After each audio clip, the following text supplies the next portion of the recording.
What is electromagnetic wave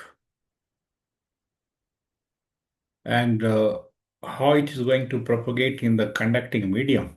So here you will see that we are going to consider different Maxwell equation together, and we'll see that between condition when conductivity or density is going to be the zero, and when it is not equal to zero. On the basis of that, we have a discussion here. And this equation, what we are going to derive here, so that is also called as the general wave equation. Since generally here we are not going to ignore any term, so we'll consider here conductivity as well as volume charge density or whatever charge density is available here, and even conduction current density or displacement current density. First, all together we are going to consider, and later we'll see the limiting case. So what expression we are going to get here, that is also going to give us the general wave equation. So I welcome you all in this lecture, and for the different concept, please be in contact and be in touch by subscribing our channel and like and share with your friends. So let's start with wave propagation in the conducting medium. So here if you see that it is written that in case of perfect dielectric, when it is the medium is the perfect dielectric, in that case, this perfect dielectric also can be considered as the free space.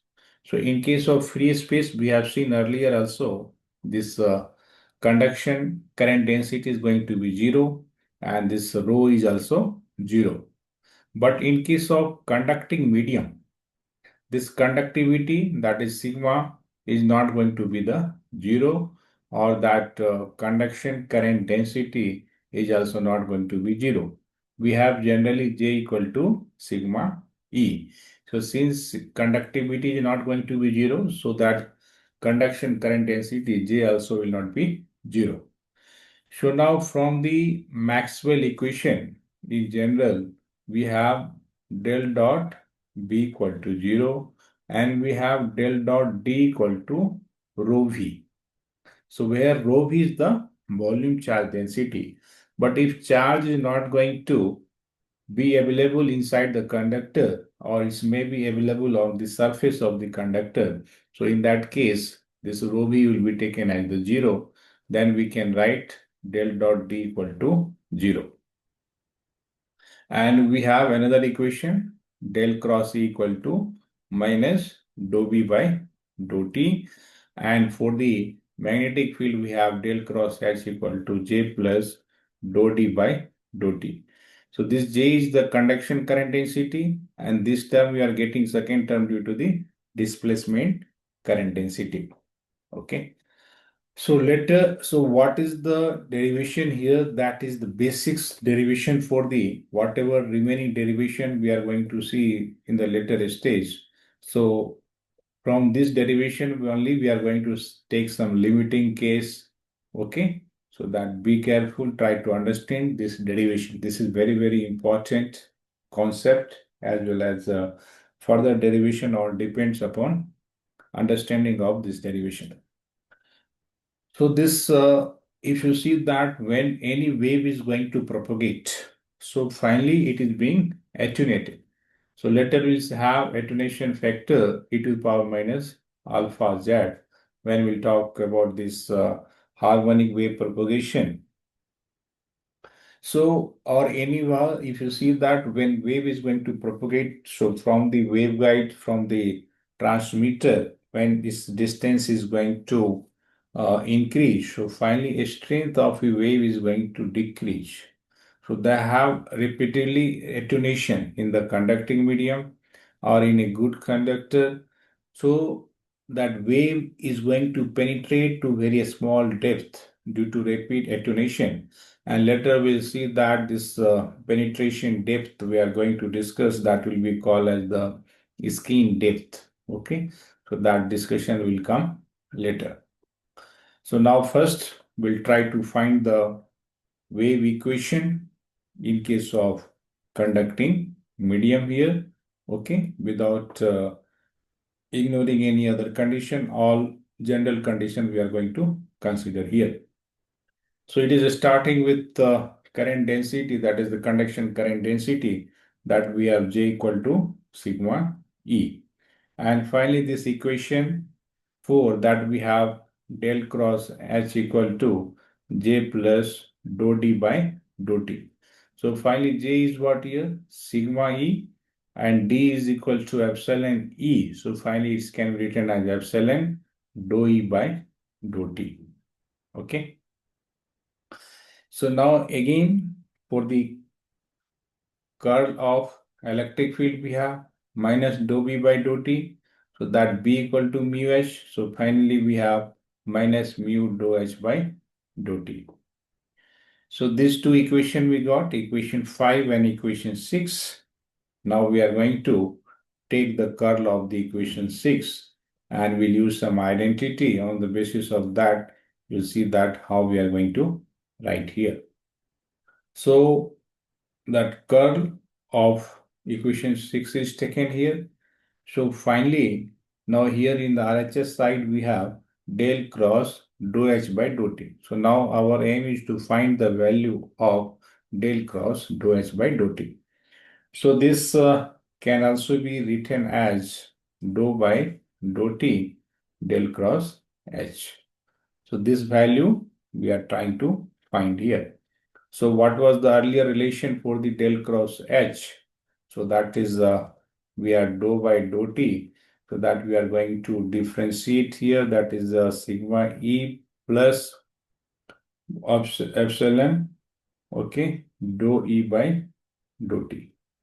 So finally, right side, what we are going to get, sigma is constant. So dou by dou T, electric field intensity plus epsilon dou square E by dou T square. So now this value we are going to substitute in the equation 7. So now in the equation 7, when we substitute the value, so left side we have del cross E. So this LHS values, by the help of identity, we have del into del dot E minus del square E. So this identity we are going to use in multiple places. So try to remember these values. So now on the basis of this, now we will try to bring a rearrangement of this. So this del square E is taken here in the left side. So finally, we are able to reduce this equation, del square E equal to del into del dot E plus mu sigma dou E by dou T plus mu epsilon dou square E by dou T square. Now here we'll try to find what is the value of del dot E. On the basis of that, again, here we can consider some special condition. On the basis of that, we are going to reduce the expression. So now finally here, if you see that this equation 9, so here already we have discussion del dot D equal to rho V or rho, that is the volume charge density. So finally this one can be written as epsilon del dot E equal to rho. So from here del dot E equal to what? Rho by epsilon. So that this del dot E is being replaced by here rho by epsilon. Okay, so first term is changed, remaining are as it is. Now, if volume charge density is 0 and no net charge is within the conductor, so on the basis of that, this first term is going to be the 0. And now finally we have del square equal to mu sigma dou E by dou T plus mu epsilon dou square E by dou T square. So this is the general wave equation in terms of electric field. Similarly, we are going to derive the general wave equation in terms of magnetic field. So similar kind of the derivation if you see in multiple places. Okay. So only condition is going to change as per the medium. Now we are going to see for these in terms of H, that is the magnetic field intensity. So finally, again, we are taking same process we are going to repeat here, okay? So curl of equation 5 is taken. So similar situation, we have del cross H equal to sigma del cross E plus epsilon del cross dou E by dou T. So now here we are going to find the value of this one, del cross dou E by dou T, and left side we are going to apply the identity. So on the basis of this identity, we have del of del dot H minus del square H, and already we have del cross equal to minus dou B by dou T, and B is the mu H, so minus mu dou H by dou T. So that value is substituted here for the del cross E, and on the basis of similar discussion, what we have earlier about del cross E equal to minus dou B by dou T. So finally, that the one more differentiation is outside. So finally, it's going to become dou square B by dou T square with negative sign. That is written here in the right side. So finally, again, after rearrangement, here you got the expression. We have del square H del into del dot H plus mu sigma dou H by dou T plus mu epsilon dou square H by dou T square. Now again here you see that this del dot S is going to be 0 since we have del dot B equal to 0. And this is the mu del dot H equal to 0. So finally, this is the equation, general wave equation, del square H equal to mu sigma dou H by dou T plus mu epsilon dou square H by dou T square. So like this, we are able to find the wave equation, general wave equation, or you can say that wave equation in conducting medium in terms of electric field as well as in terms of magnetic field. So these are the very important derivation, this one. On the basis of that, later we are going to see the different cases, okay? Like if it is the perfect dielectric, or it is the free space, or it is the good dielectric, lossy dielectrics, all those four different conditions also we are going to see, okay? So being updated, subscribe our channel, okay? And any doubt is there, write in the comment, okay? And if you want to see the video in other language also, so you can write on the comment, okay? Later we have some other language version also will be available. Thank you.